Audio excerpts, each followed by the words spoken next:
So mga tol, present po si former 3 Division World Champion General Casimero sa kanyang Cuadro Alas promotion sa Montalban. Naganap na po kasi kanina mga tol ang weigh-in at mismong nandiyan si Casimero mga tol. Talagang kinaran na po ni Casimero ang pagiging promoter. May hawak-hawak pa nga pong belt si Casimero mga tol na mapapanalunan sa laban na yan. Main event nga po dyan mga tol si Al Rivera. Kalaban itong si Boy Sultan sa Super Middleweight Division. Bukas na po ang laban na yan at mag-uumpisa ng alas 4 ng hapon. Kaya sa malalapit sa Montalban Rizal Gymnasium, pagkakataon na po yan para mapanood ang laban at makita din si Cuadro Alas. Samantala, binanatan naman po ni Casimero mga tol si Naoya Inoue. Sa isang post po kasi ni Casimero, sinabi niya saan daw ba kaya napulot ni Inoue ang kalaban niyang si Ramon Cardenas. Parang nagpa-picture lang daw kasi itong si Cardenas sa kanya. Sabay-sabing mahihina lang daw sila. Sa kabilang banda naman mga tol, puspusa na po ang pag-iinsayo ni former 4 Division World Champion Donnie Asnietes. Paghahanda po niya sa laban niya sa Japan ngayong May 20 kung saan makakalaban po niya ang Japanese na si Jun Ikigawa. Pinakita nga po ni Donnie Nietes mga tol na kalabaw lang ang tumatanda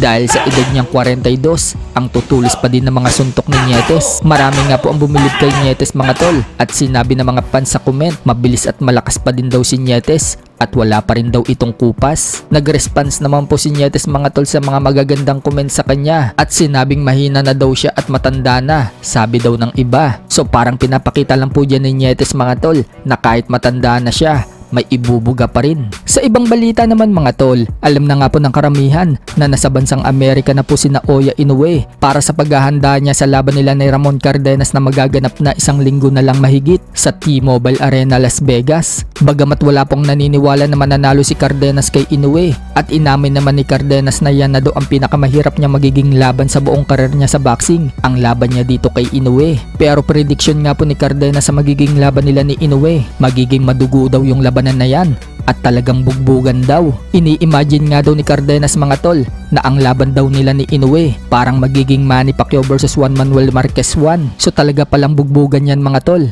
Matatandaan po kasi noong maglaban itong si Manny Pacquiao at Marquez, 3 beses pinabagsak ni Pacquiao itong si Marquez sa round 1. Pero natapos po yung laban nila mga tol at nauwi sa tabla. So parang magiging ganyan pala ka-exciting ang laban ni Inoue at Cardenas. So tingnan natin mga tol kung ganyan nga ba ang mangyayari. Ibinahagi nga din po ni Cardenas mga tol ang plano niya sa loob ng 12 months. Una, ang talunin daw si Inoue. Pangalawa, ang makarematch daw si Inoue sa September. At pangatlo, aakit daw siya ng 126 pounds or featherweight division para doon naman daw maging world champion.